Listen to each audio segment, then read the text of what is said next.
നന്നായി ജീവിക്കുന്ന ഒരാളെ കണ്ടാൽ ഒരു ആദരവാണ് തോന്നുന്നത്. പക്ഷെ അവരെ പരിഹസിക്കും. വമിൻഹും മൻ യൽസിമുക ഫിസ്സദഖാത്ത് ഫഇൻ ഉഅ്തു മിൻഹാ റളു വഇൻ ലം യുഅ്തു മിൻഹാ ഇദാഹും യസ്ഖതൂൻ. എന്താണ് അവരുടെ ഒരു സ്വഭാവം നോക്ക് നിങ്ങൾ.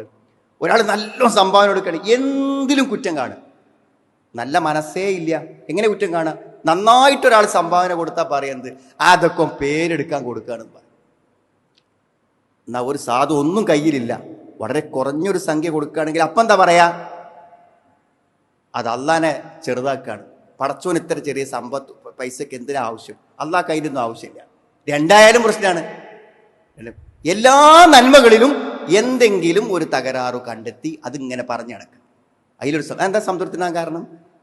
നന്മ ചെയ്യാതെ ജീവിക്കുന്നവനെ സംബന്ധിച്ചിടത്തോളം മറ്റുള്ളവർ നന്മ ചെയ്യുന്നു എന്നുള്ളത് വല്ലാത്ത വേദന ഉണ്ടാകും.